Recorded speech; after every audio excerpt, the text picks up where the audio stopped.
Welcome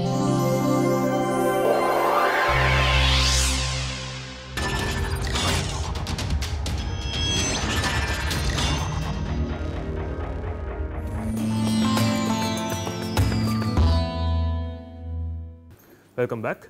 So, today we will begin the study of probability theory from the basic axiomatic perspective. So, we will start building on the basic probability axioms and work towards building defining probability spaces, probability measures and so on. Okay. So, in this mathematical theory of probability, so it is an axiomatic theory which starts off assuming that there are two entities which are not defined. Okay. So, these two, so the two entities which are not defined in the beginning are the following.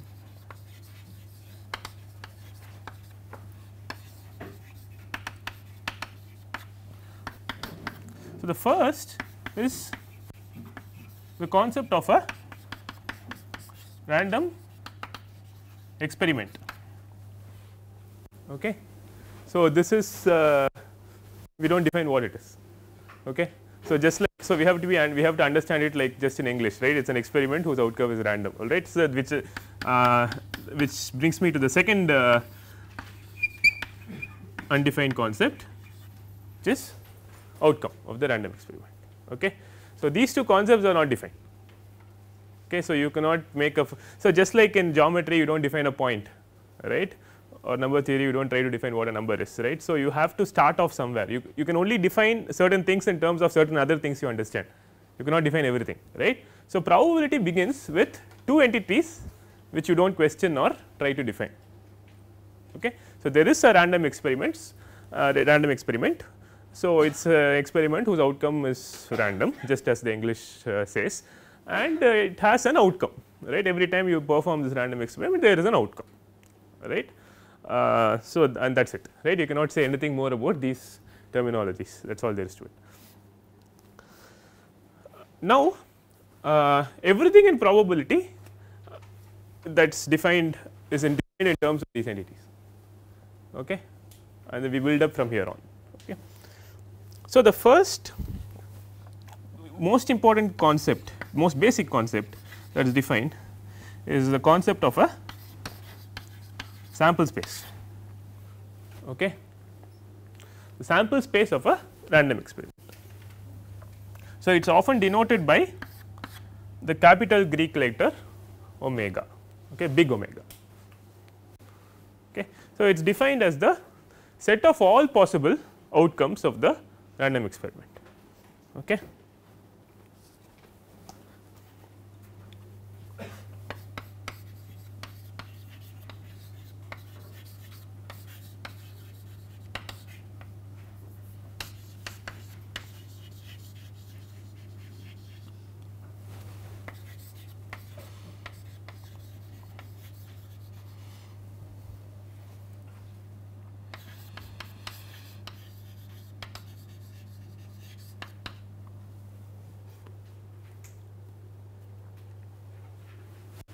Okay. So, if you see, this is a definition of a sample space. So, I have defined a sample space in terms of these two things I have not defined, right. So, I have defined it in terms of two things which I have not defined, that is the way it always progresses, right. So, you think you understand these two things and you move on and define other things in terms of things you did not divide in the first place, right, that is how it works.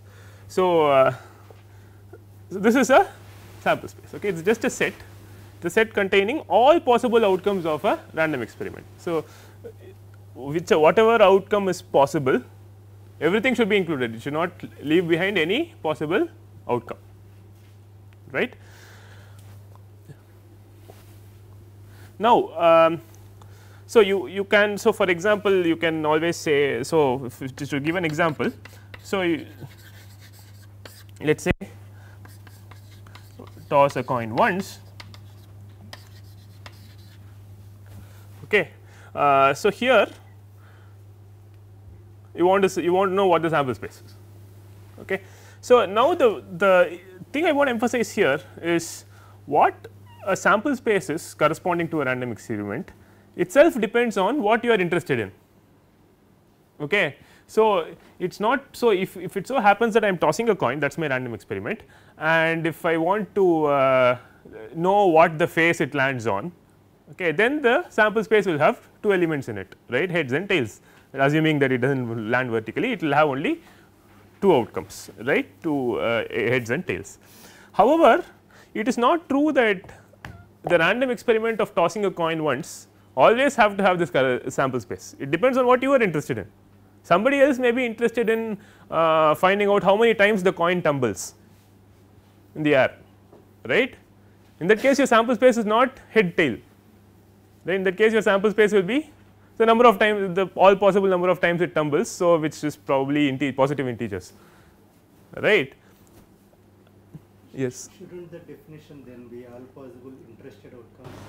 Yeah. So, which is why the outcome itself depends on what the experiment is interested in, right. So, I may toss a coin, but you may be interested in counting the number of tumbles and somebody else may be interested in the face it lands in, right. So, it is not so the what is an outcome itself depends on what you are interested in, which is why the sample space depends on what you are interested in, right. So, this is something I want to emphasize.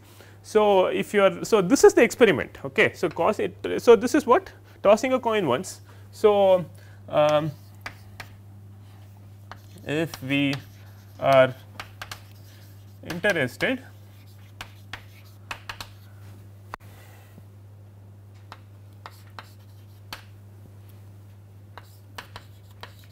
the phase that shows up, the phase that shows, then your omega will be simply head then tails. It will only have two elements, right, there are only two possible outcomes.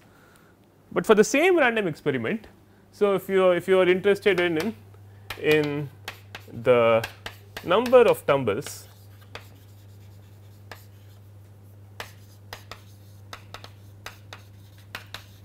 say, right. So, in this case it is reasonable to say that your omega will be some subset of natural numbers or the natural numbers themselves, right. If any number of tumbles are possible, then you would want to choose omega equal to n, right. So, it is not, so even for a given random experiment, it is not as though what is an outcome or what is the set of all possible outcomes is very much a function of what you are interested in looking at, right. So, it depends on what you are interested in studying or modeling, right. So, this is something I want to, this is a conceptual point. So, I just want to make this very clear. So, you may also, you may be interested in the velocity with which the coin strikes the ground, right.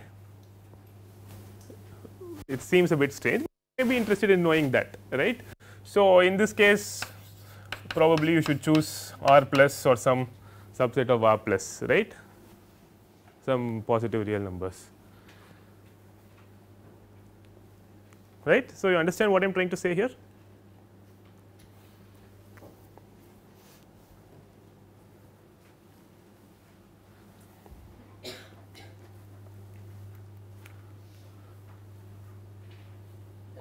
So, the sample space capital omega depends on not only on the random experiment, but what you are interested in measuring or knowing, right. And as you can see, just here we have seen that the omega could be finite samples, there is a set of all possible, so that outcomes could be finite or infinite. Actually, here it is countably infinite, here it is uncountably infinite, right. So, there are all these possibilities exist. You could have an omega which is finite, you could have an omega which is countably infinite, you could have an omega which is uncountable, right. All this is possible depending on what you are interested in looking at. Right.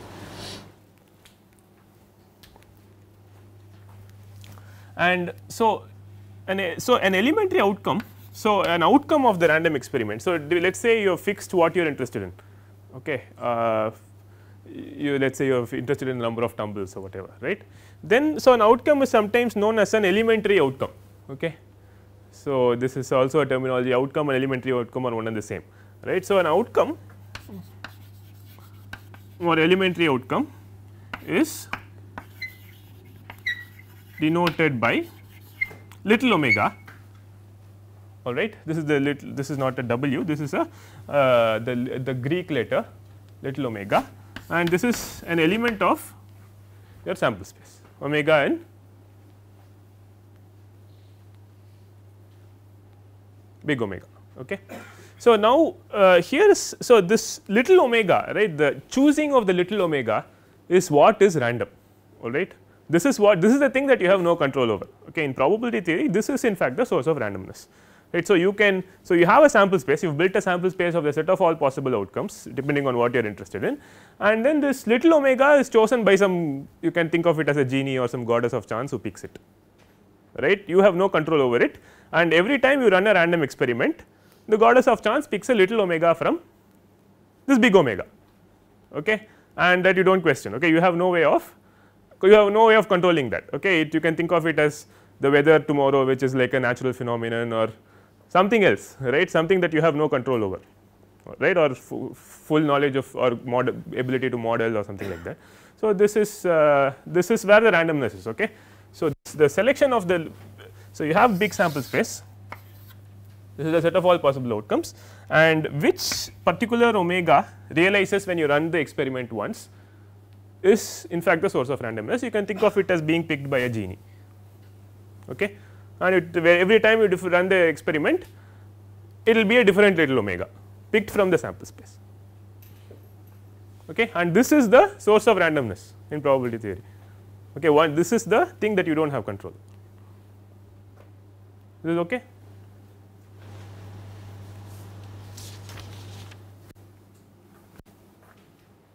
Any questions on this?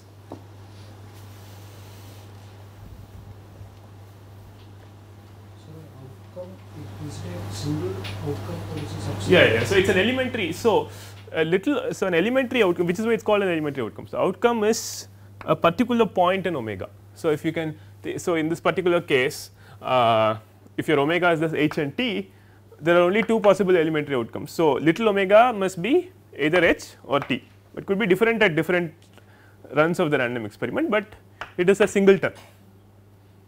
Okay, it is just a one element of capital omega.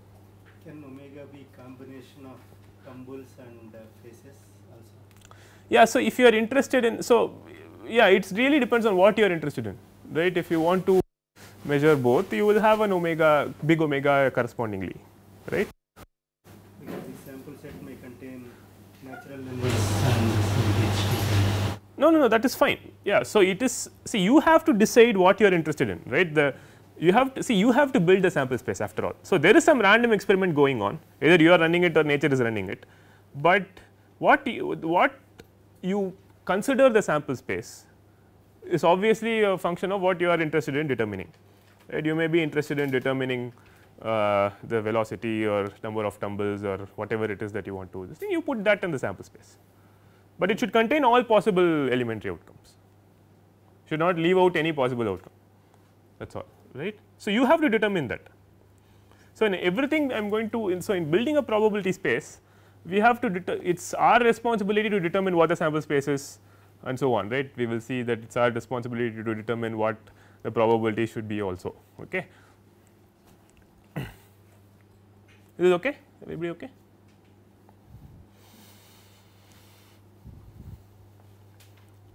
So, for another example, let us say toss a coin n times and you are interested in determining the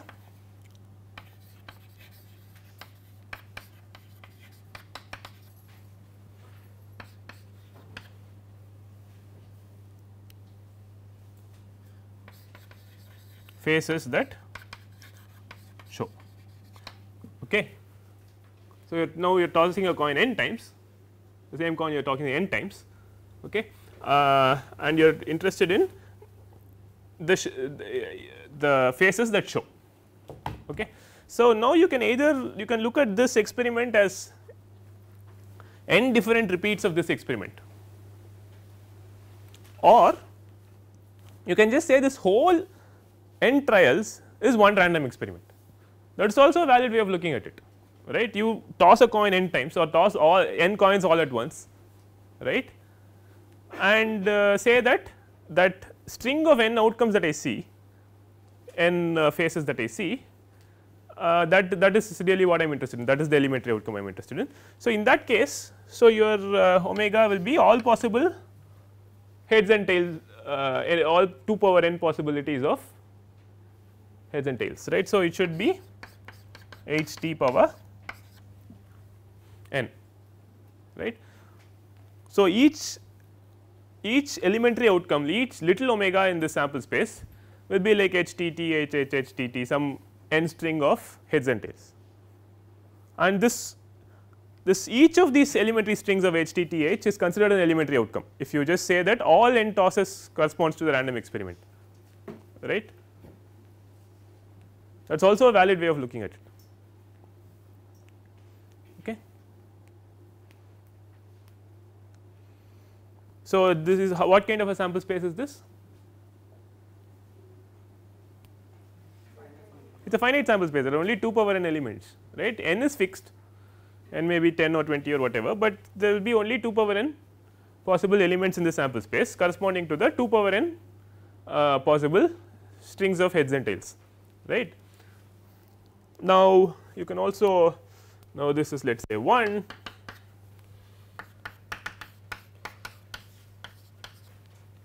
toss a coin infinitely many times,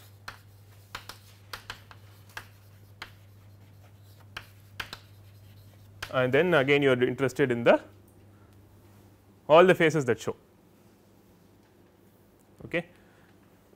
So, now you may get you may wonder how do I toss a coin infinitely many times, will I ever finish and so on, right, and then will I ever finish recording my outcomes and so on. But these things you do not worry about in probability theory. Okay. Again you will just say that you are tossing some coin infinitely many times. So, your omega, the set of all possible outcomes, is what? The set of all possible strings of heads and tails, infinite strings of heads and tails, right. So, every trial of the random experiment. So, I want to emphasize here that one trial of the random experiment is not tossing a coin once, right. One trial is a particular infinite string of heads and tails. Okay. So, in this particular case your so this is the infinite strings of heads and tails, and your omega, for example, may be the string h h t h t t h something, right, some string of infinite string of heads and tails. Okay. This is an elementary outcome, it is not like that is an elementary outcome. Okay. So, now your random experiment itself is tossing it infinitely many times, and you do not ask questions like, oh, will I ever finish, will I ever be able to count, right, you do not ask that, right. That is the experiment and that is your sample space. Okay. And what kind of a sample space is that? It is an uncountable sample space, because it is like you can say h is 0, t is 1. So, it is like 0 1 power infinity. So, now you are all very familiar with Cantor's argument. So, this guy is an uncountable sample space, right.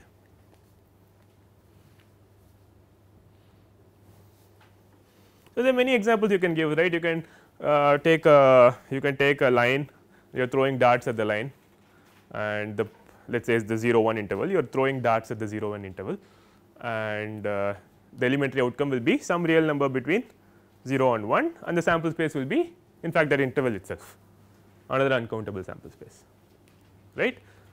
So, these are some examples.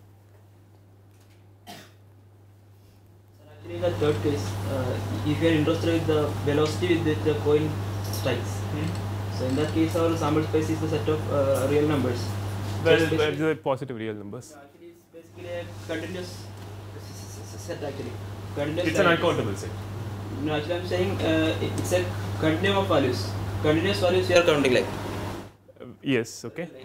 So, if you are interested in a particular velocity, then the probability that we assume will be 0 always, because we are taking. I have not said that, right. So, that is something, yeah. So, that is you are getting ahead of me by several lectures, right. I am only talking about the sample space now, right. What are the set of all possible outcomes? I have not said anything about probability so far, have I? Right. Okay, so sample space, okay, everybody okay with sample space? Okay, so now, so in probability, right. So, we are often interested not in whether a particular elementary outcome has occurred or not, we are often interested in whether a subset of a sample space has occurred or not. Okay. So, we may be interested, let us say if we toss a coin n times, we may not actually say, oh, what is the specific string that came up, we may say, oh, is the number of heads even, right. So, those are things that are of actually modeling interest, so to speak, right. So, you may be interested in whether this is your sample space, you may not really care whether this elementary outcome showed up or some other elementary outcome showed up, but you may say, oh, did that subset show up, right. Right. So, and so in the case of this number of tuples, you can say, oh, there is the number of tuples greater than 5, right. So, it is not an elementary outcome in the sense, right. So, these kind of subsets of sample space which are of interest to the modeler, interest to the person doing this business of probability modeling. So, these subsets are called events. Okay. So, this is I just gave a very informal definition, okay, because the formal definition requires more build up. Okay. So, maybe I wonder if I should just write this definition down.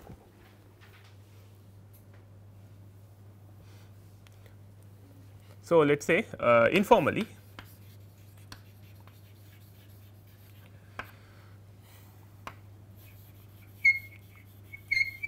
subsets of a subset, should we say informally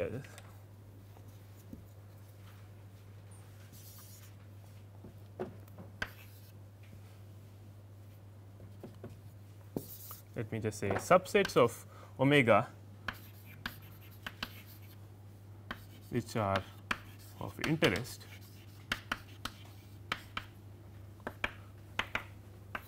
are called events.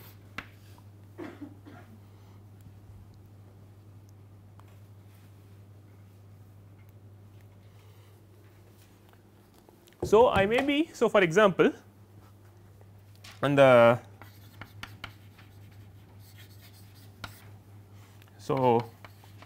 toss a coin thrice and you are interested in the faces. So, your sample space is h t power 3, you may be interested in, so the event of interest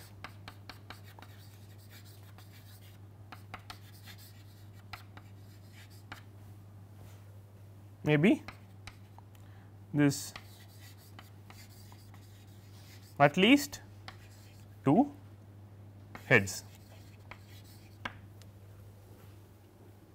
Okay. So, in this case you are not really asking, so I toss the coin 3 times, I am not really asking if whether a particular string showed up, I am asking if at least 2 heads showed up, right. So, this corresponds to more than one elementary outcome, right. So, in particular, so what are the outcomes that correspond to this? So, you have let's say first of all you can have all heads, right, or you can have T H H, right, H T H, H H T. Is there anything else? That is it, right.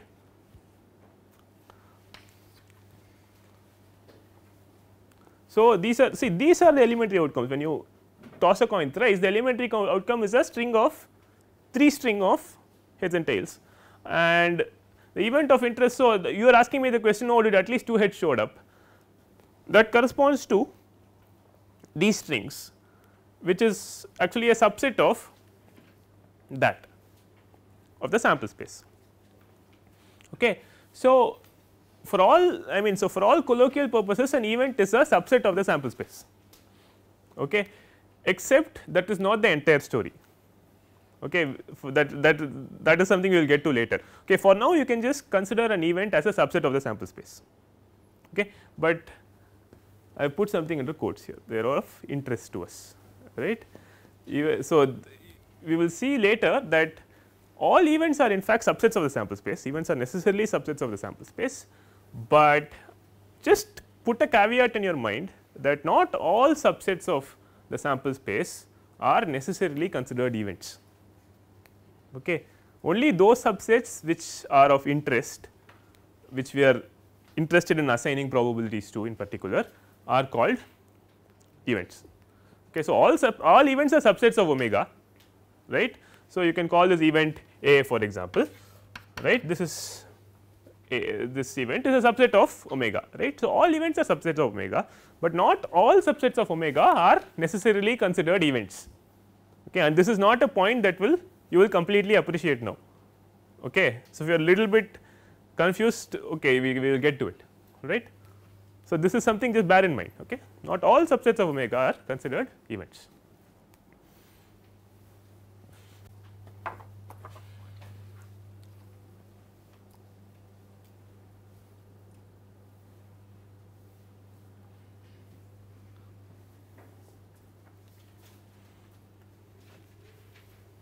Okay, everybody fine. So, now as I said, so let us continue on this slightly informal intuitive line. So, events are subsets of sample space which are of interest to me. Okay.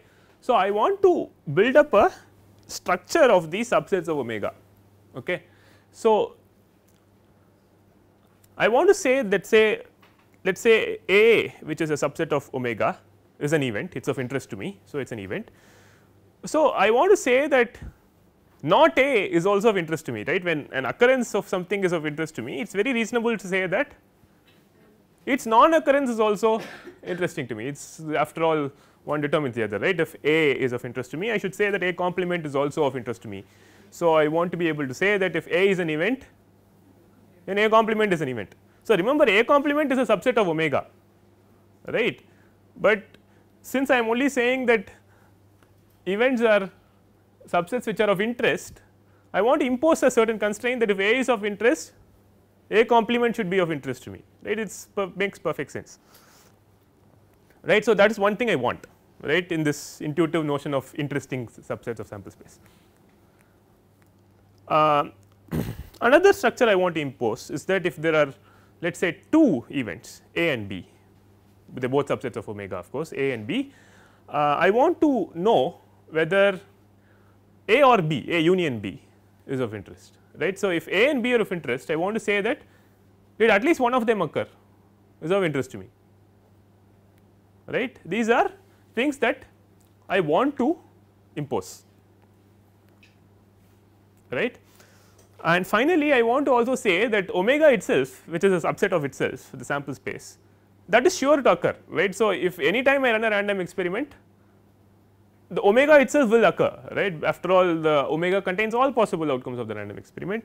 So, you may say that omega itself should be an interesting event, right. The sample space itself as considered a subset of itself must be an interesting event, right. So, this is the structure we are building up towards, okay, these three things, right. That omega itself should be an interesting, when A is interesting, A complement should be interesting, and when A and B are interesting, then A union B should be interesting. Okay. So, that is what I am building up towards. Oh, by the way, there is just one little definition I forgot. So, maybe I should put that here. Definition: an event is said to occur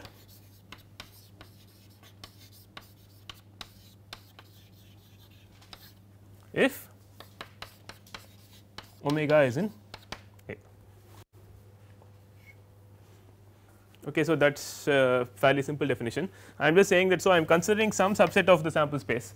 I say that let us say that is an event, and I say that that event occurs if my elementary outcome lands in that set, right. So, this goddess of chance picks a little omega, right. That little omega may be in this set or may be somewhere else, right. If that little omega so happens to be in this A, then I say that the event A has occurred, right. So, in this particular case if the elementary outcome is any of these guys, then I say that the event corresponding to this guy at least 2 heads has occurred. Okay, that is just a question of terminology. Okay, it is just a name. Okay, so far okay. So, okay, so going back to what I was just saying, I want to impose certain structure to these events, right. I want to say that A is of interest, A complement is of interest. If A and B are of interest, they are events, then A union B should be of interest and omega itself should be of interest. So, this structure leads to what is known as an algebra. Okay, this concept is mathematically known as an algebra. Okay. So, let us put definition.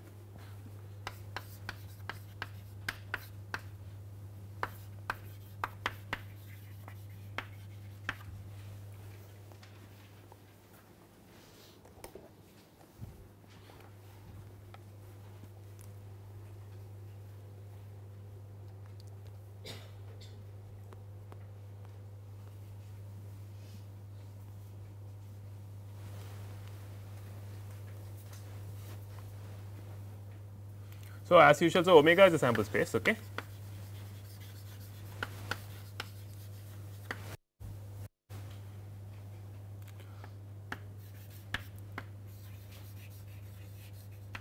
A collection f naught of subsets of omega is called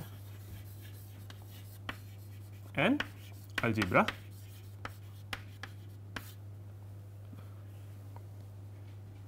If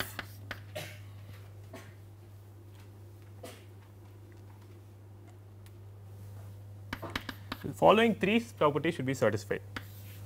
So, the null set should be in the algebra if A is an F naught, then A complement is an F naught, and 3 if A, so A is a set and B is a set in F naught, then A union B is in F naught. So, this is scripted F. Okay. So, there is one question of notation I want to clarify right away. Okay. So, when I am talking about sets, okay, so when I am talking about sets, I will use capital English letters, and when we are talking about not necessarily English letters, actually even omega, this is a capital letter. Okay, this omega is a Greek letter after all, and when you are talking about elements of a set, we will use small letters, small omega or small x, or small letters. So, we should write a statement like that should, this is an element of a set, right. And similarly, so when I write something scripted, right, it is a collection of sets, right. So, this is a set, right, and you collect many of these sets. A collection of sets is indicated with a scripted letter. Okay. So, this is a convention we will follow, we will stick to as much as possible. Okay. So, I will have x belongs to A, but when I write the let us say some subset sign, these two must be of the same type, right. They must be both sets in this case. Here this is an element that is a set, right, and for example, I can write A is an element of F naught. F naught is a collection of sets. So, here is an element, here is a collection of sets. So, here this is an element, this is a set, this is a set, this is a collection of sets. So, that is like a hierarchy, right. And similarly, I may write some F1 is a subset of F1 is contained in F naught, right. F1 may be some collection, F naught may be some other collection. This is contained in that means all the sets which are in F1 will be contained in which are also elements of F naught, right. So, this is like a hierarchy. Okay. This is something you have to get used to. So, capital letters sets, small letters elements, and scripted letters are collections of sets. Okay. And of course, you can also talk about collections of sets, right, and so on, right. There is this whole hierarchy. So, in that spirit, so I have denoted f naught as a collection of subsets of big omega, right. So, big omega is sample space and it has many subsets, right, possibly finite, possibly infinite, possibly even uncountable, right. So, this has many subsets, and that is a collection of subsets of omega is said to be an algebra if these three constraints are satisfied. So, we should have that the null set should always be an element of the algebra, all right, and when A is an element of the algebra, A complement is always an element of the algebra. Some people write omega here, right, it does not, if you have this, then 5 the complement of that is omega, right. So, you can either write omega or phi here, no big deal.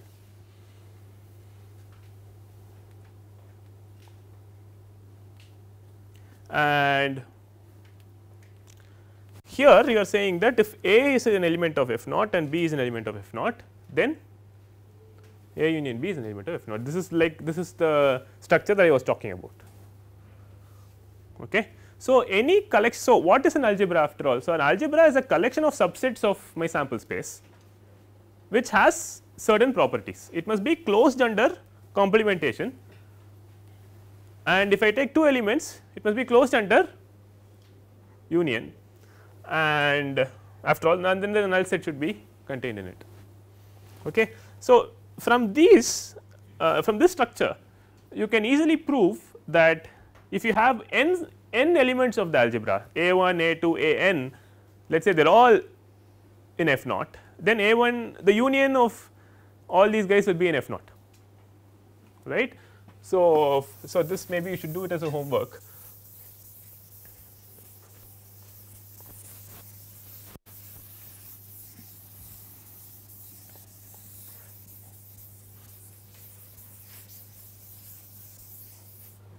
So, exercise, let a1, a2, an, see these are all subsets of omega. Let us say all of these are elements of the algebra. You can show that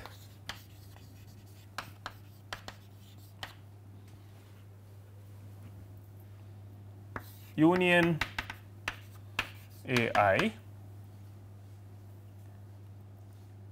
is in f naught and intersection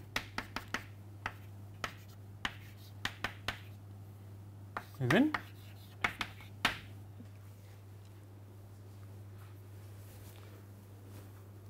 So, n is a fixed number here, any fixed finite number, and you are considering n subsets of the sample space which are all elements of the algebra. Okay. Using these are called axioms of algebra. Using these axioms of the algebra, you can prove that all these finite unions and finite intersections are in fact elements of the algebra. Can someone indicate to me how one would do this? Let us say union first. Take first two elements. So, for 3 elements you can say, well, if you have A, B and C, A1, A2, A3, let us say, you know that A1 union A2 is element of f naught. So, if you union that with A3 which is also an element of f naught, you should get another element of f naught. So, if you want to just prove it for any n, you will use induction, right, you can use induction very trivially, right. So, this you can prove easily, right. How do you prove that? You can use De Morgan's law, right. After all, this intersection, this can be written as, so this can be written as union I equals 1 through n A I complement the whole complement, right. This is by De Morgan's law, right. So, after all, A I complement are events, whenever A I are event, A I complements are events, and union of all that is sorry, I am sorry. So, A I, what did I say? A I's are all elements of the algebra, A I, then A I complements are elements of the algebra. So, union is an element of the algebra, the complements. same, right. So, this is an element of, so this is very clearly an element of f naught. So, you are done, right. So, this is the structure you want to impose on these events,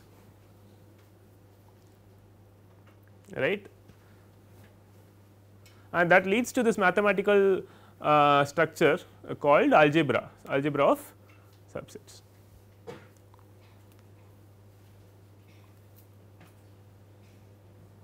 Fine, everybody okay? So, if you want to say it in words, an algebra of subsets is simply the collection of subsets which contains null set, and it should be closed under finite unions and finite intersections, complements finite unions, and therefore under finite intersections. It comes out as a consequence of De Morgan's law, right. It is a collection of subsets closed under complementation and finite unions, not unions, finite unions. Okay, I want to make this very clear. Okay, finite unions, okay, and therefore also finite intersection because of De Morgan's law. Okay. So, this is the structure you want to impose for these events ideally, right. So, events we have still not defined what it is, right. We have only said it is some interesting subset of the sample space, right. So, is this enough, right. So, let us take an example.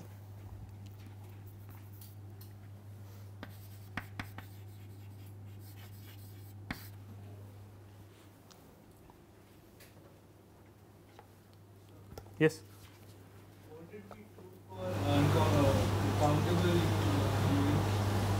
of the countable? No, I have only made the statement that an algebra is I have only defined what an algebra is, right. An algebra I have said is a collection of subsets which is closed under complementation and finite unions, right. This n is finite, remember, right. It can be anything, but it has to be finite, right, and finite intersections by De Morgan's law. That is all I have said. You have defined it as Which one?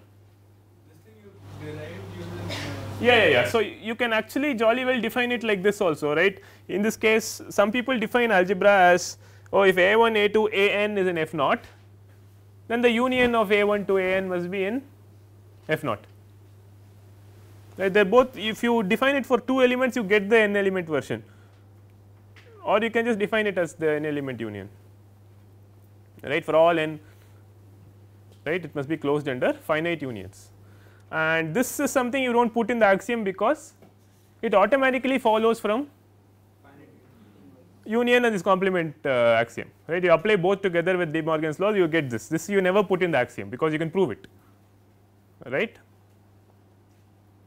So, is the script of is finite?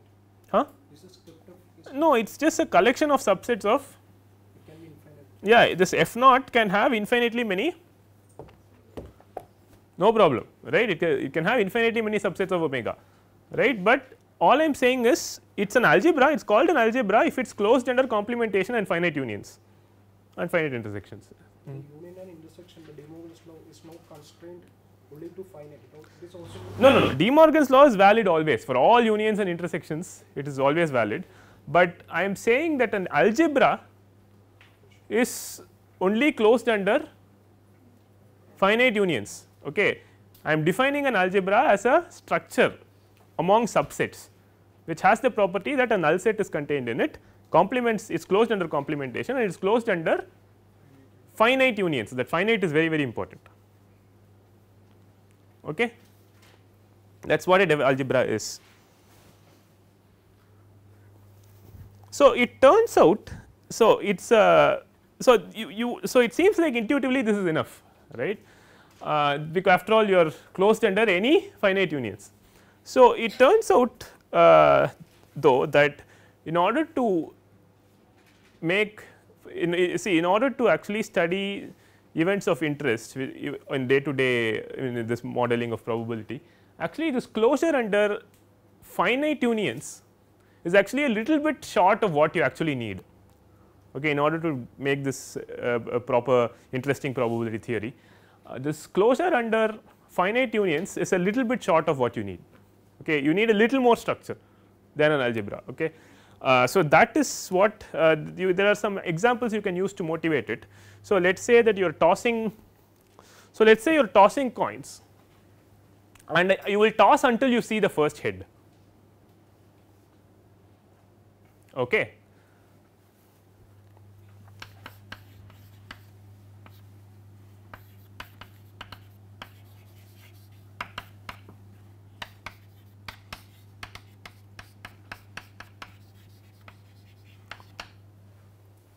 Okay, if you have a situation like that, let us see what the outcomes are.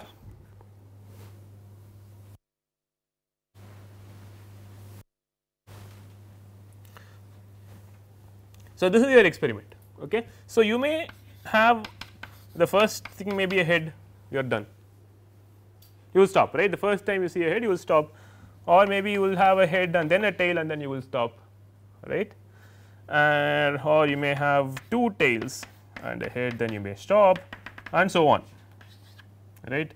You may have T T T H dot dot dot, right, but you will toss until you see the first head. Okay. That is your experiment. So, this is the set of all possible outcomes, right, the string of faces that show.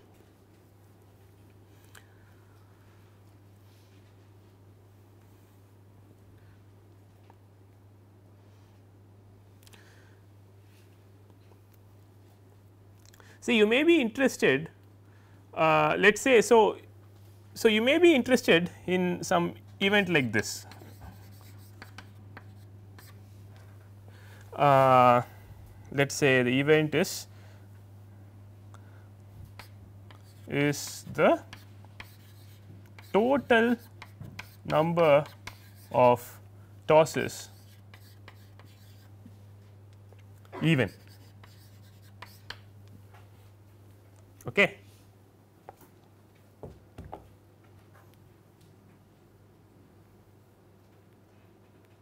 All right. So, this is the question I want to answer, okay, and this is what I want to be considered an interesting event. Let us say this is what I am interested in studying. Now, we are, so let us say this is my sample space. Okay. Let me say that, let us say I build my, let us say I take each of these elementary outcomes, okay, and let us say I try to build an algebra from it. Okay. So, if I take all these elementary outcomes, so I will take, oh, this is an elementary outcome.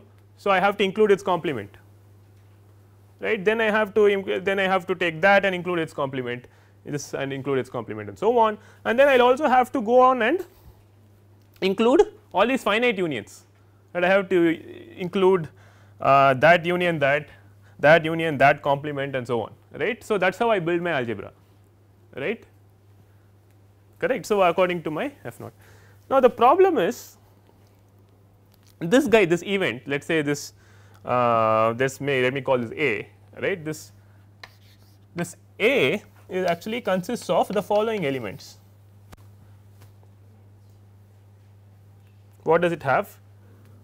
T H T T T H and so on. I hope this is right. So, what is the argument I want to make now? So, this is all these guys that I am interested in. So, this is the subset of the sample space I am interested in. However, if I try to just build, so if I take elementary outcomes here little, so each of these elementary outcomes include them in the f naught, and then I have to include their complements, and then I have to include all these finite unions. But if you do that, you will notice something like this, it will never be contained in your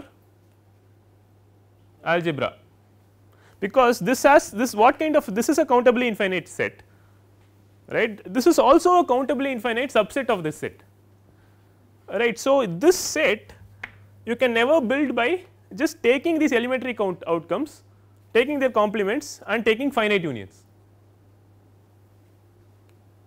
You can actually verify that this A is not, you can never build this A by just taking these elementary outcomes and taking complements and finite unions.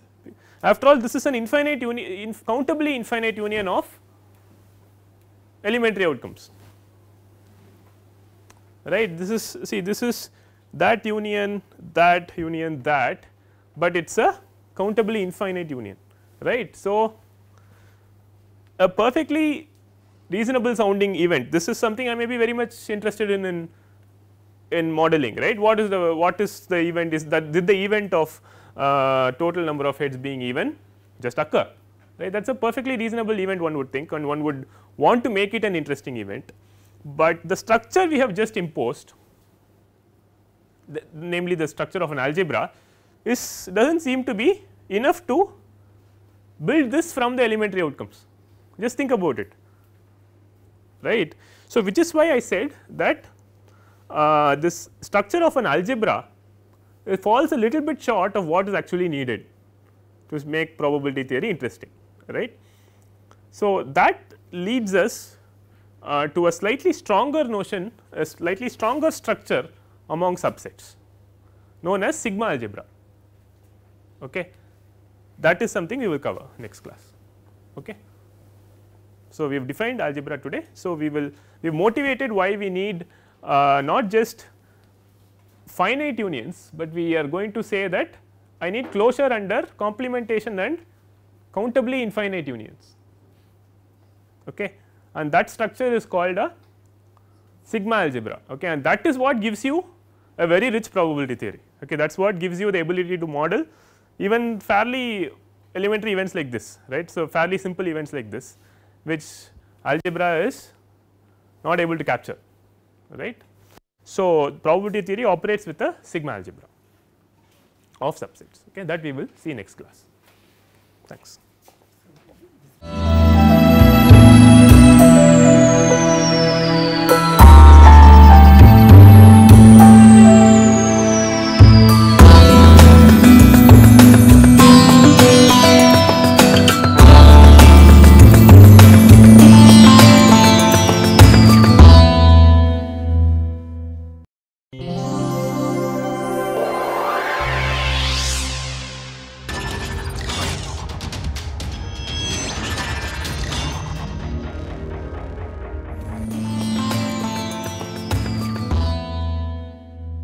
Okay, welcome back. We were discussing events, right. So, we defined events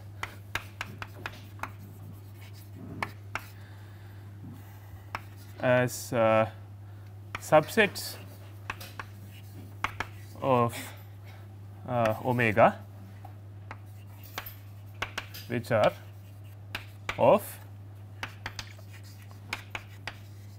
interest, right. So, this is a very loose and informal, I mean nobody would think that this is a mathematical definition, right. It is just some plain English kind of a definition for now, right. So, we have been trying to formalize this, what is it that we actually mean by events, right. So, we have this sample space omega which contains all the possible elementary outcomes of a random experiment, and we are looking at subsets of this sample space. We said that all events are in fact subsets of omega, but not all subsets of omega are necessarily considered events, right. So, this is not a point you may fully appreciate at this point, but we are building towards understanding this, right. So, one structure we is imposed for events yesterday was that if A was an interesting event, A complement should be an interesting, and if similarly if A and B are events, if they are interesting, then A union B should be interesting, right. And so, this led to the structure called algebra, right. So, an algebra F naught is nothing but a collection of subsets of omega which are closed under complementation and finite unions, or also under finite intersections because of De Morgan's laws, right.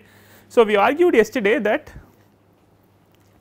the structure of an algebra sometimes falls a little bit short of being able to describe events of day to day interest, right. So, we gave an example in terms of this tossing a coin until you get a head, and we looked at the event that is even number of tosses, right. So, and that was not easy to describe in terms of the algebra itself. So, it turns out that to do an interesting probability theory, to build a rich theory, you need a little more than the structure of an algebra, all right. So, that is, so all of probability theory works with a slightly stronger structure known as a sigma algebra, right. So, a sigma algebra is nothing but a collection of subsets again of omega, which are not just closed under finite unions, but closed under countably infinite unions, okay, countably infinite unions, not necessarily closed under arbitrarily infinite unions, but countably infinite unions. Okay. So, that is what brings us to the concept of a sigma algebra. Okay. So, let me write down the definition of a sigma algebra.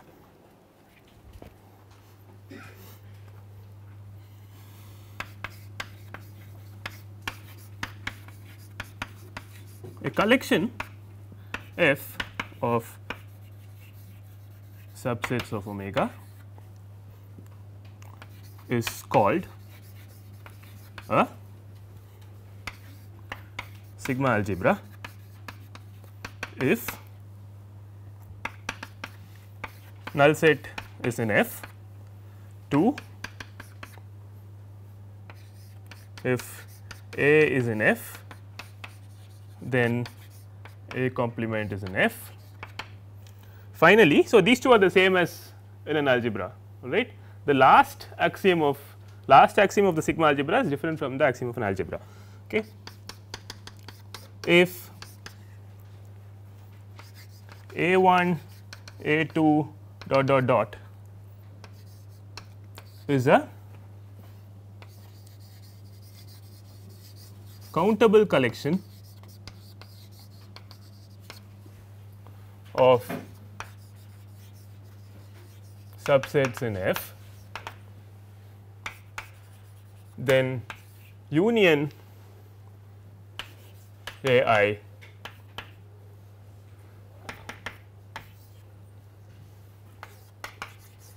in F.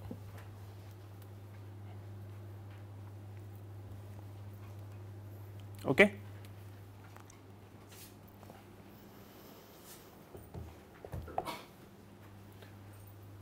So, that is the definition of a sigma algebra. Okay. So, again, so this is scripted F, right. As I said, we denote collections of subsets, collections of sets using scripted letters. So, we use F, scripted F for a sigma algebra, and these two are the same. So, if the null set should be in F always, if A is in F, then A complement should be in F, and the only difference with an algebra is that if you are given any countable collection, right, of subsets in omega, the union of those subsets, countable union of those subsets must be in F. Okay.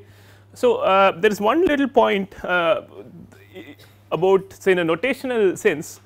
So, this union, right. So, if you look at the write up I had in the set theory bit. So, this is really interpreted as union I belongs to N. So, they had a little remark in the write up we had uploaded on set theory. So, this is simply, so this is not like you are not unioning A1 then A2 then A3 and so on, all right. This should be interpreted as the set of all elements contained in at least one of the AIs. Okay. This should not be interpreted as some limit of some finite union or any such thing. Okay. There is no such notion, right. So, this is better interpreted like this, right. It is union over all AIs I belong to N, which means this is the collection of all little omegas contained in at least one of the AIs, right. Okay. So, that is just an aside. So, these three constitute the axioms of a sigma algebra. Okay. Okay, so, it turns out that this structure is enough, right. You need, so as I mentioned that the structure of an algebra falls a little bit short of what we actually need to build a very interesting theory of probability. It turns out that as soon as you impose closure under countably infinite unions, it is enough to develop a very rich theory of probability. Okay. So, all of probability theory works with a sample space and a sigma algebra of subsets defined on the sample space. Okay.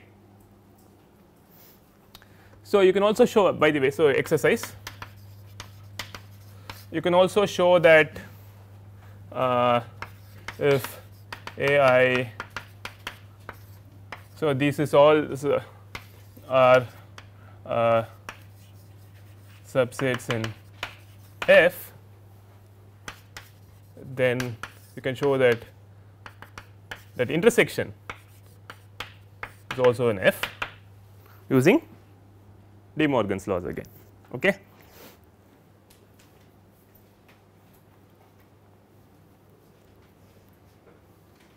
Fine.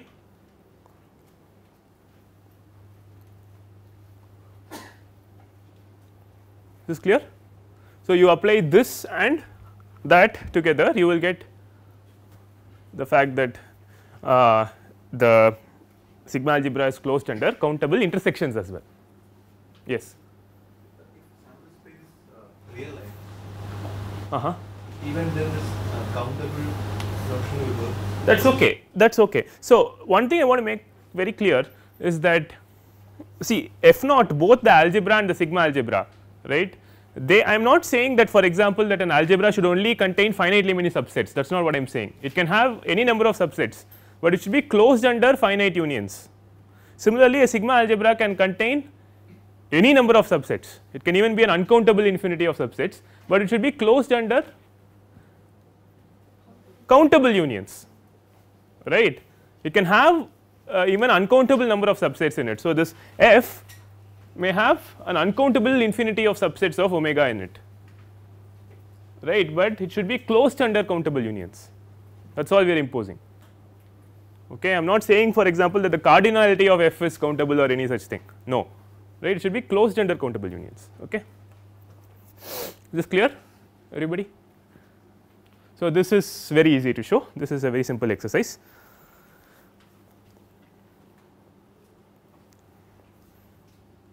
So, one thing you can show also is that a sigma algebra. So, this is one exercise number 2, a sigma algebra is also an algebra. Okay. So, what we are saying is that a sigma algebra is a strictly stronger structure than a, well, yeah, we will not say that it is a strictly stronger structure. I am saying now that every sigma algebra is a algebra, which means that if you have closure under countably infinite unions, you will have closure under finite unions. Why? You can always take beyond, so let us say you can take AIs beyond AN, you can take all the AIs as null sets, right, and you will have closure under finite unions, right. Just take after AN plus 1 onwards, you take as null sets, right, then you will get closure under finite unions, right. So, this is okay, right, this is very easy to show, it is a very simple exercise, you will show it. Okay. What turns out is it is not entirely trivial to show that there are algebras which are not sigma algebras. Okay. So, that is an example, we will see an example in the first homework. Okay. But the converse is not true, the converse to this is not true, not every algebra is necessarily a sigma algebra, every sigma algebra is necessary in algebra. Okay. So, the converse is not true.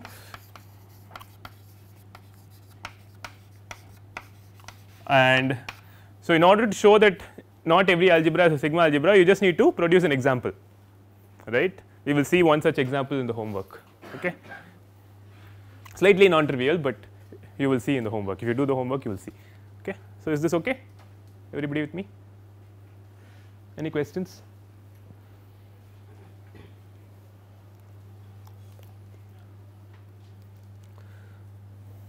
So, subsets, so another terminology,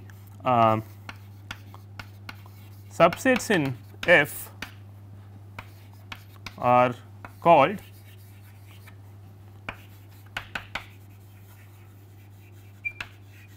F measurable sets.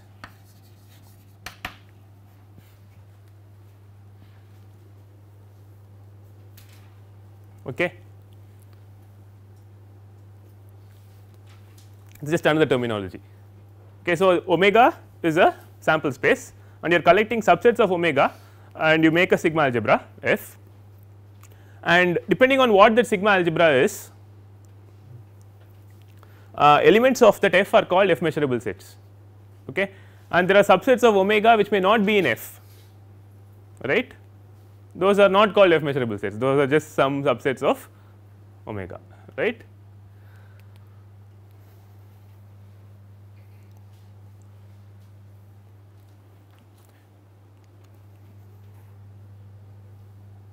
So, there are some examples. So, if you have some trivial examples of sigma algebra we can give, all right, some non trivial examples we will see later.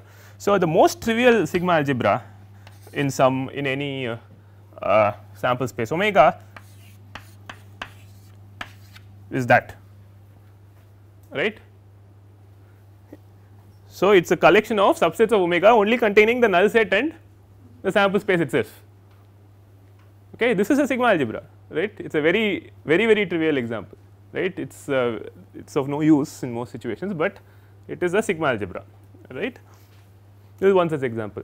So, I am just trying to say that you can build many sigma algebras for a given sample space, all right, and which sigma algebra you want to work with again depends on what you are interested in. Okay, so, not only is it your responsibility to build a sample space based on the outcomes of the random experiment, it is also your responsibility to decide what you are interested in and what subsets of omega you want to include in your F, all right. So, another such example is, so you may for example just say phi some event A, some subset A complement and omega, right.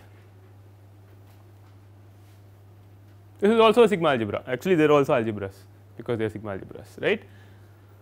So, here what are you saying? Here there is other than phi and omega, which is always there in the sigma algebra, there is one more event, one more subset A which is of interest to me.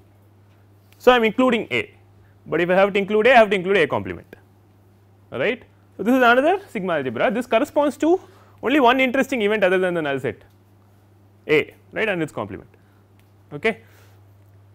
At the other end of the spectrum is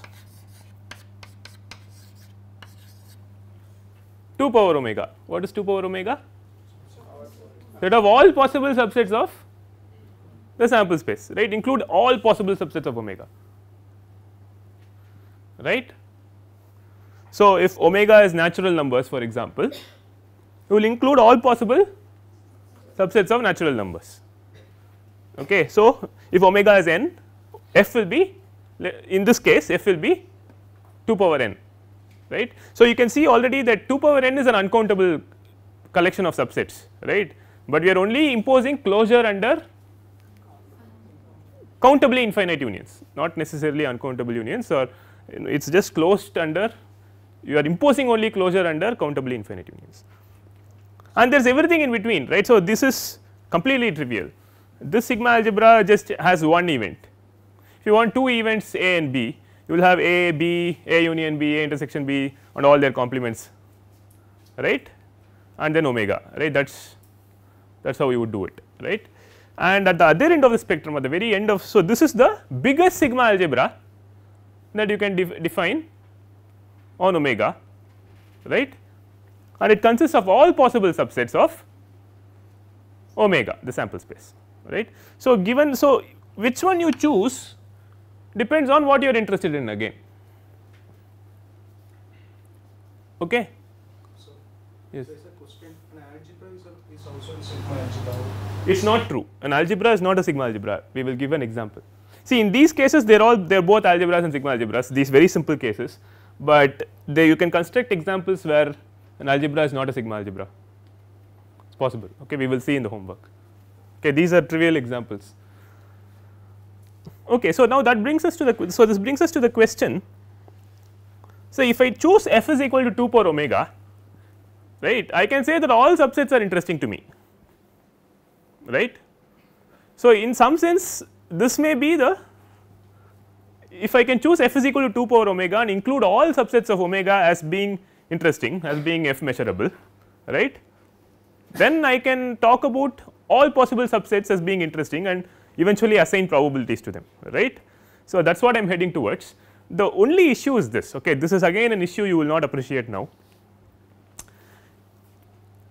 when omega, when the sample space is finite or countably infinite, then you can actually afford to take f is equal to 2 power omega, include all subsets in the sigma algebra and still do still assign probabilities to them.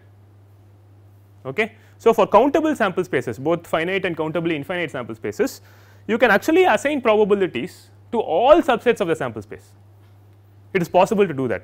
We will get to all this, right. I am just giving you a preview now, but if omega is uncountable, right, if omega is uncountable like 0 1 interval or real line or something like that, then the power set of that uncountable set is too large a collection to assign probabilities to. Okay. This is again something you will not appreciate now. It is not possible to always assign probabilities to all possible subsets of, let us say, the real numbers, uncountable sets. Okay. Therefore, this problem arises. Okay. You cannot always take f equal to 2 power omega, okay. Especially when omega is uncountable, you would have to settle for a sigma algebra which is smaller. Okay. This is something you will appreciate a little more later. Okay. Otherwise, we can see if this problem never arose, we will just keep f as all subsets of omega, right. I want to keep, ideally I do not want to throw anything out, right, but all this machinery becomes necessary only because it is not possible to do a interesting probability theory, a consistent probability theory for certain uncountable sample spaces. Okay. So, now another definition. So, omega f is called a measurable space.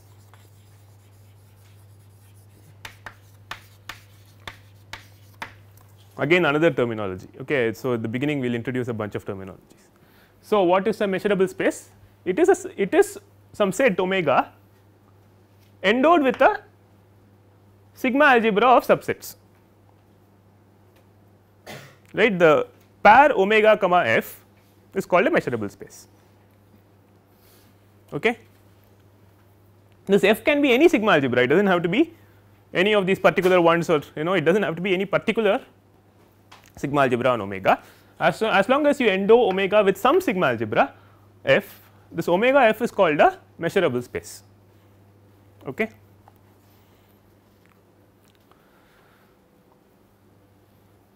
So, the one thing that you should know about probability theory is that it is actually just a special case of measure theory, okay, and probabilities are simply special cases of measures, okay, which is why some people talk of probability measure.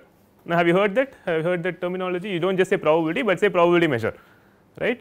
So, it is a special case of a mathematical concept called a measure, which we will define very soon. Okay.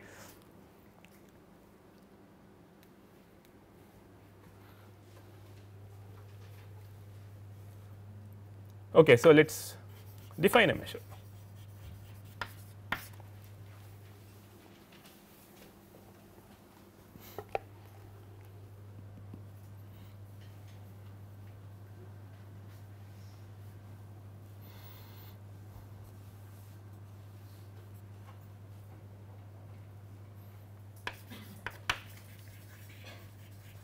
This is definition. Okay.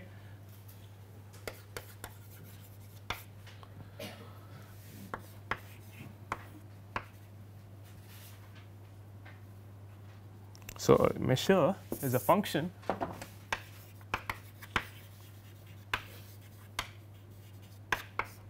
mu from f to 0 infinity included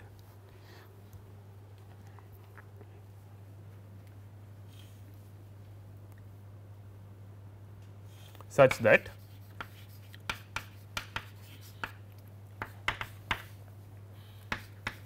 mu of phi is always 0, and number 2, if a1 A2 dot dot dot is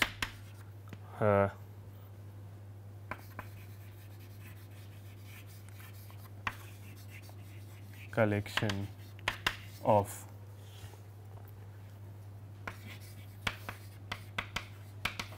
disjoint F measurable sets, then the measure of the union, countable union of A I is equal to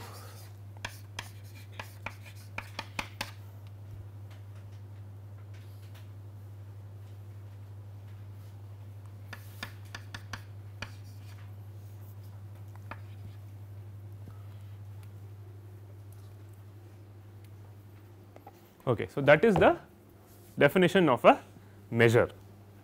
Okay. Yeah. So, it is a mapping from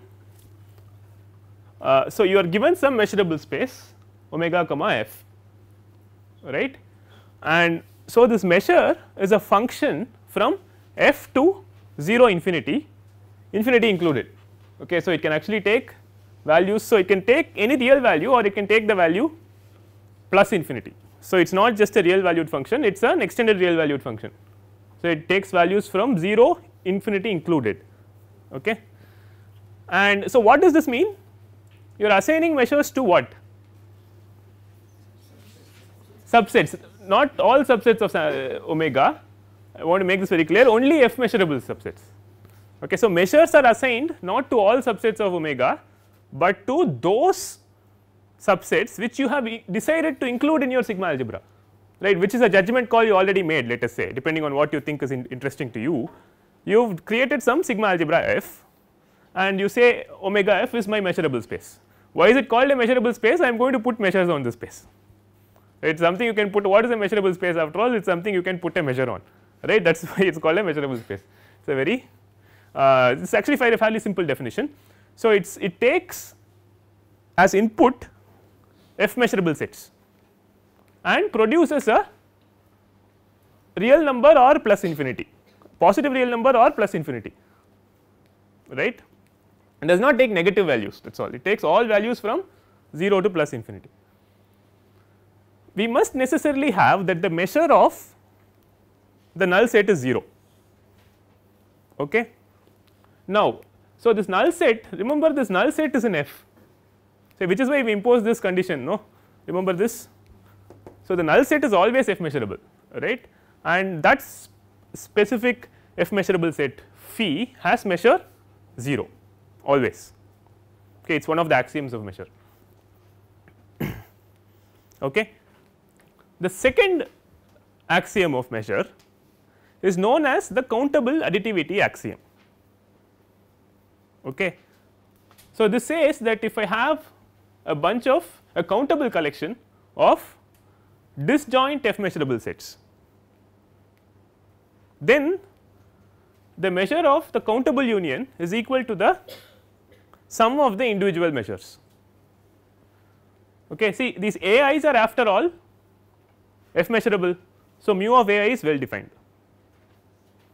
right, is some positive number, right.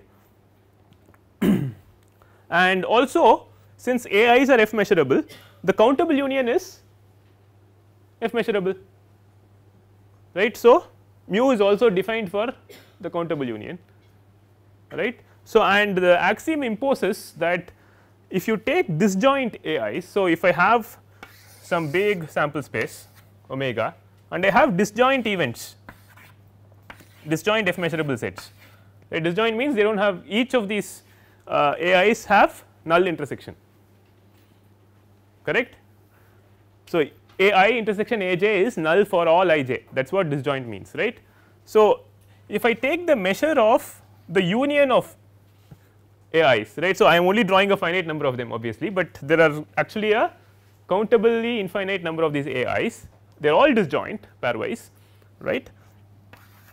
And if I take the measure of all these guys, the union of all that guys is equal to the addition of the measures of each of them. It is actually very intuitive, come to think of it. Think of measure as something that says how much is contained in there or something like that, right.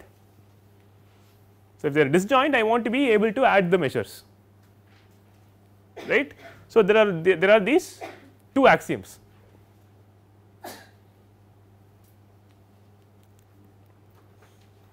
Okay. Yes. This measure is nothing but probability measure, right? No, I am talking about a generic measure. Okay. A measure is a function from your, so it is a function that maps f measurable sets to 0 infinity, and you impose two conditions, right. One is that the null set should have 0 measure, the other is that if I have disjoint countable, so the countable union of disjoint f measurable sets, the measures can be added up, right. This axiom, if you note down, is called the countable additivity axiom. Okay. This is actually the function, this is the most important one, right. This is a fairly trivial one, this is the most important property of a measure.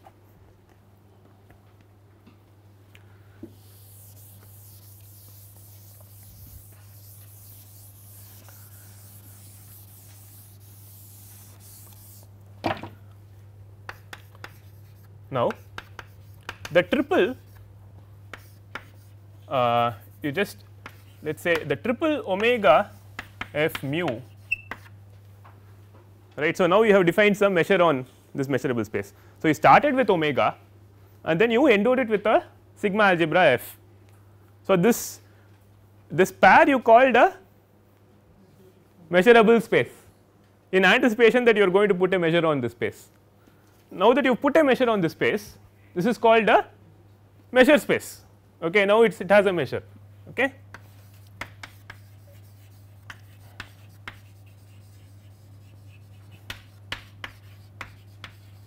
Okay, a measure space.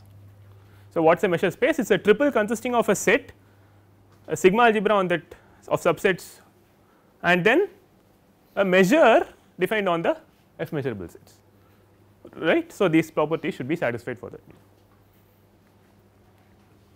Good. So, so far okay. We have actually defined a bunch of things which are actually conceptually fairly simple, okay. Just that the thing is very abstract at this point, right. You probably do not have very concrete examples. I am deliberately keeping it abstract because we can once we develop a proper theory, we can give number of examples and make several special cases, all right. So far logically everything is okay.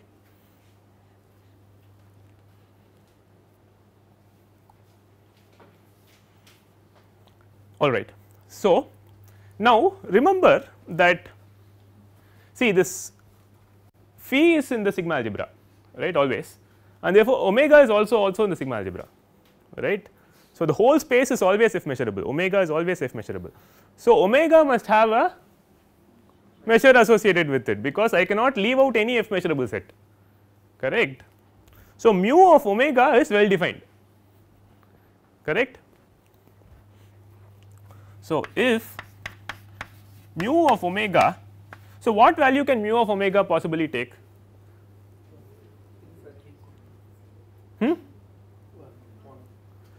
No, I mean I have not said anything about it, right. So, mu is just so mu maps f measurable sets to 0, infinity, infinity included, correct.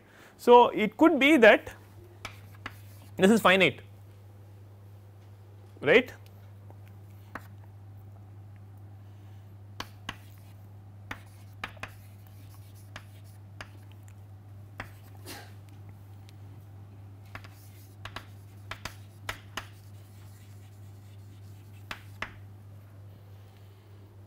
So, this is again something very intuitive, right. If it so happens that your mu assigns only a finite value to the entire space, then it is called a finite measure, okay. And similarly, if this is equal to infinity plus infinity, then mu is called an infinite measure, all right. So, if mu of the entire sample space is plus infinity, then you say the measure is an infinite measure, okay. If it is something finite, you say it is a finite measure, right.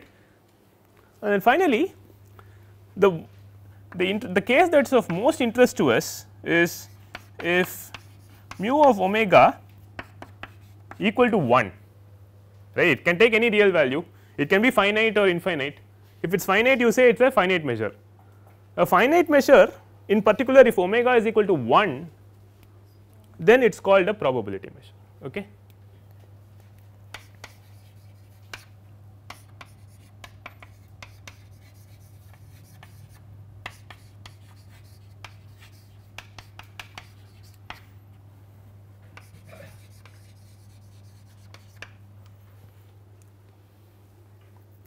So, in that sense a probability measure is a very special case of a measure, right. It is a finite measure, in particular which assigns 1 as the measure to the entire sample space. Okay. So, that is really all there is to it. Okay. And so, in this sense probability theory is a special case of this measure theory. Okay.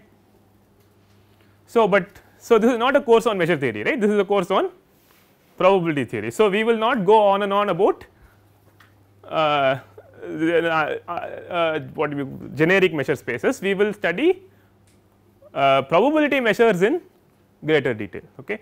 So, in particular when mu is a probability measure, when mu of omega is equal to 1, we will no longer call it mu, we will call it p, okay, and we will say omega f p, okay, and we will not call it a measure space, we will call it a probability space. Okay. So, because we are studying probability, I want to write it down so that there is no further confusion.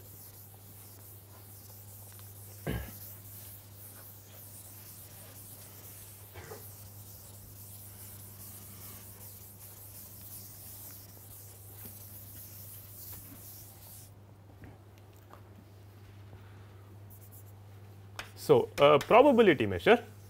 So, I have already defined what a probability measure is, but I want to do it again, right, just because this is so important. A probability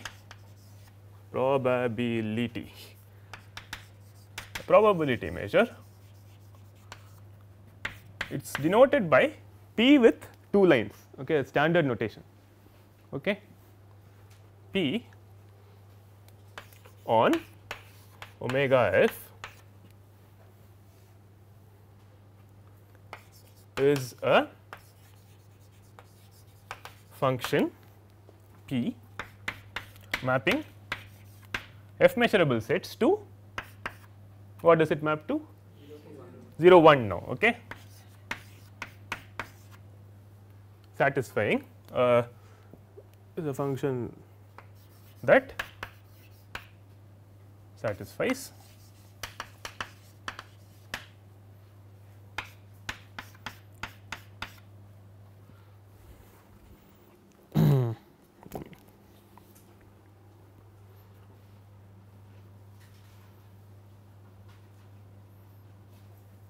p of null is equal to 0, p of omega equal to 1,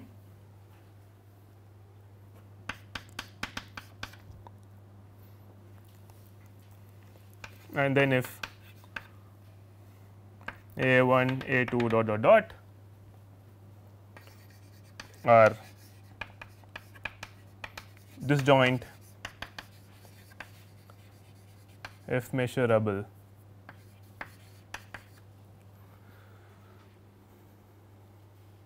sets,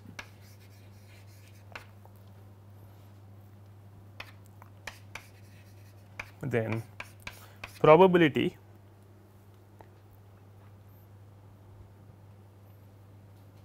of union I equals 1 to infinity a I is equal to sum over I equals 1 through infinity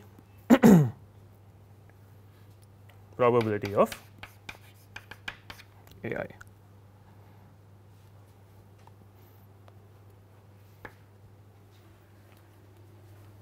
Okay. So, this is just a repeat of what you have seen. So, a probability measure is nothing but a special case of a measure with this additional property. So, the only difference between a measure and a probability measure is that probability has this property, an ordinary measure need not have this property. Its measure can be anything anything positive, it can be a positive real number or plus infinity. Okay.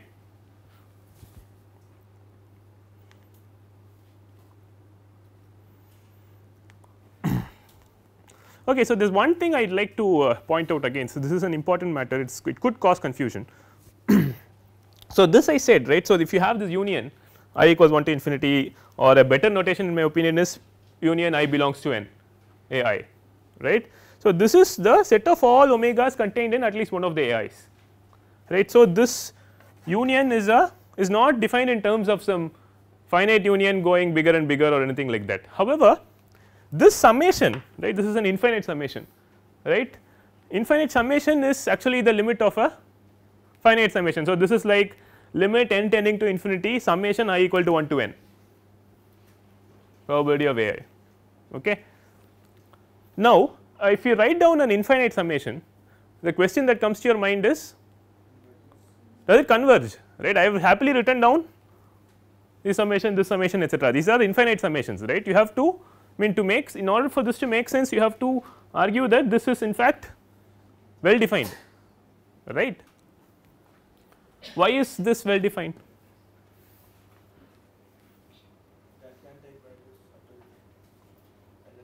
Yeah, no, see, when you write a summation like this, the one thing you do not want is, see, you do not mind if it goes off to infinity, then you call this whole summation equal to infinity, right.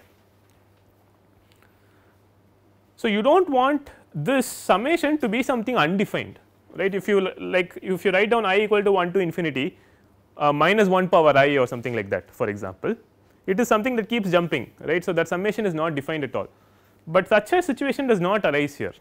Why not? So, each yes. So, mu of a I is always non negative. Okay. So, if you write down, so if you really interpret this summation is nothing but limit n going to infinity summation I equals 1 through n mu of a I, correct. So, this is the definition of the infinite sum. So, what I am saying is that if you look at that as a sequence in n, call it some x n or something, it is a monotonically increasing, monotonically non decreasing sequence in n.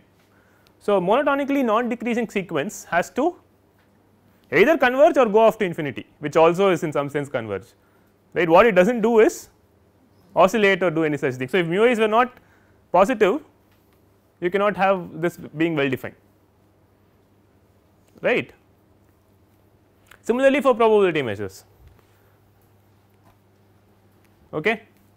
Again this is a well defined summation, except what you are constrained here is that after all what is on the left should also be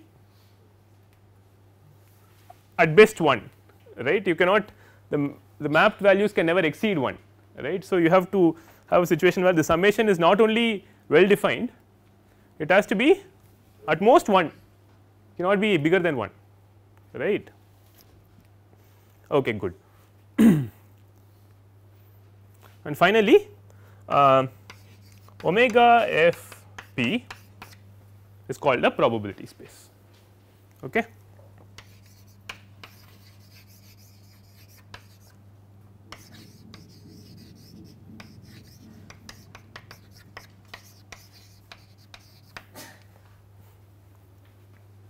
Okay, so we have come 3 steps, right.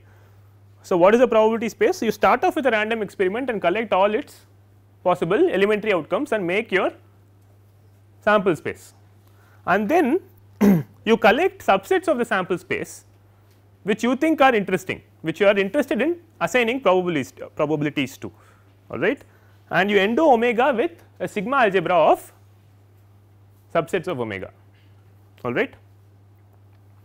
And finally, so then omega f will be a measurable space, then you finally assign probability measures which satisfies these rules, these axioms. So, these are called axioms of probability, and these 2 are called axioms of measure.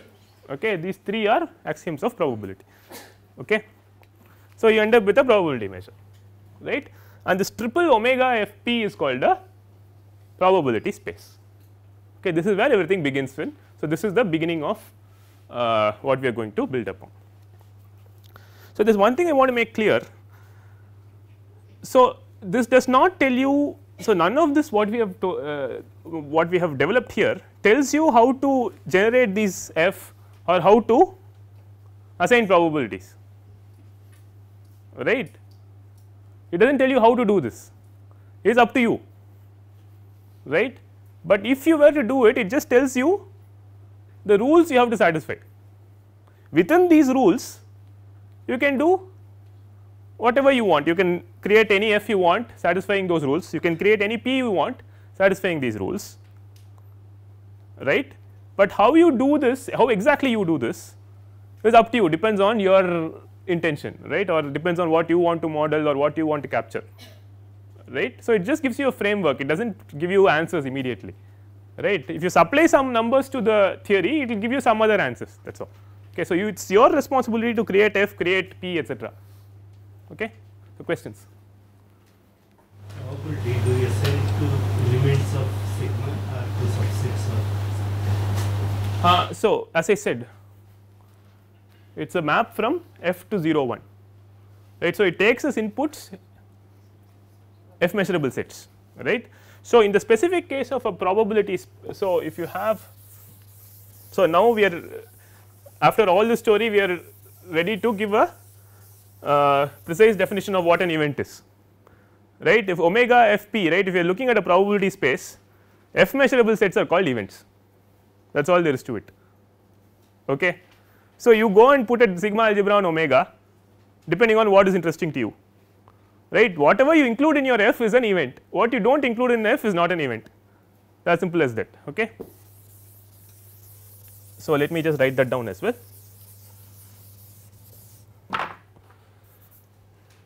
So, if omega f p is a probability space,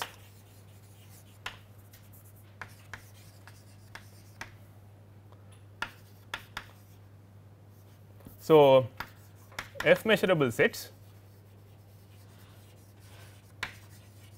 are called events.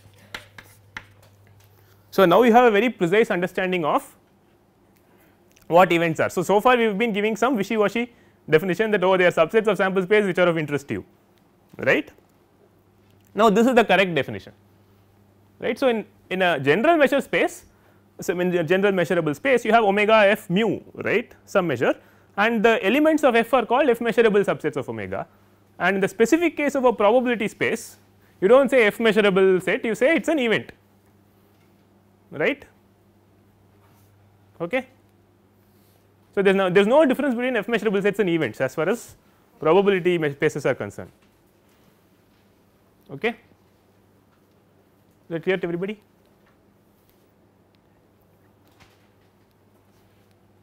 Actually, my question is the most elementary element is element in sigma, right? Sigma, this guy omega. Sorry, omega. That is the most elementary thing.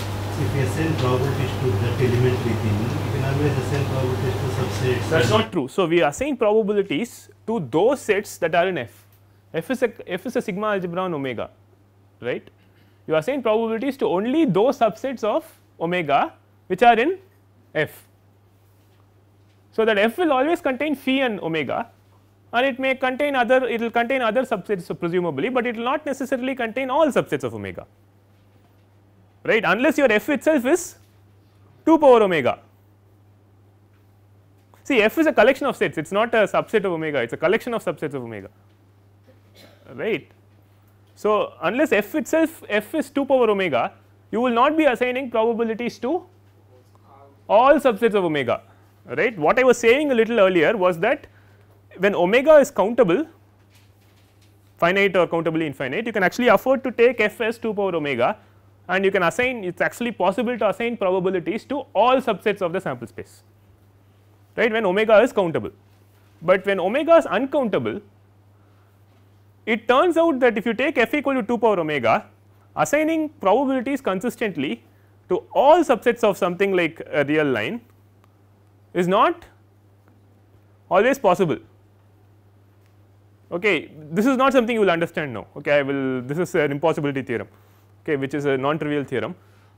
So if you are working with an uncountable sample space omega, which is like say like real number or 0 1 or something like that, then you have to define a sigma algebra on omega which is smaller than 2 power omega. Okay. So how you do that is the interesting part. Okay, so that we will get to later. So far any question, any other questions? Yes. Even for countably infinite sample space, it will be uncountable. So that's true. So if omega is countable, let us say omega is n for example, we know that 2 power omega is 2 power n. So f will have uncountably many subsets, but that is okay. I am saying if omega itself is uncountable, then it is too big, 2 power omega is even bigger in some sense. So if omega is 0 1 for example or r, 2 power r is a collection of all subsets of r, right. That is a very huge collection of subsets, and it is too difficult, it is in many cases it is impossible to assign interesting measures on it. In this case, it is possible to assign probability. Yes, if omega is countably infinite also you are fine. Either omega is finite no problem, omega countably infinite no problem. It does not matter that f has uncountably many subsets, omega if it is uncountable. If the sample space is uncountable you get into trouble. Okay, so it's you have to be much more careful. So probability theory is actually very easy when omega is countable. If it is either finite or countably infinite, probability theory is very easy because you can take f as 2 power omega and assign probabilities to all subsets of sample space, which is what you are actually used to, right. But if omega is uncountable you get into trouble. Okay, that is something you may not have studied in elementary courses. Okay. So I just want to make sure I am done with everything I wanted to say here.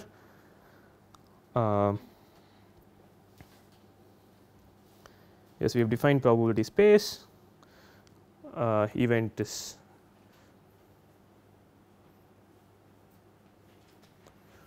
so an f measurable set is called an event. Yeah, so are there any other questions? Is there any other popular theory other than probability based on this structure, measure space? Well, all of measure theory is, right. So measure theory is a very important branch of mathematics in itself, and the only thing that is not included is this. Mu of omega can be anything, anything positive or plus infinity. Probability theory is a special case of measure theory, but it is also a very interesting special case, it is a very important special case. But measure theory in its own right is a very important part of mathematics, right. So things like, so even things like length, area, volume, these are all examples of measure. Okay, they just, so the concept of a measure generalizes things like length, area, volume, etc. into arbitrary measure spaces, right. I mean satisfying certain properties. Okay. So it is a very important area of mathematics. Is there anything else? Okay. So we will stop the lecture here. So I want to find out if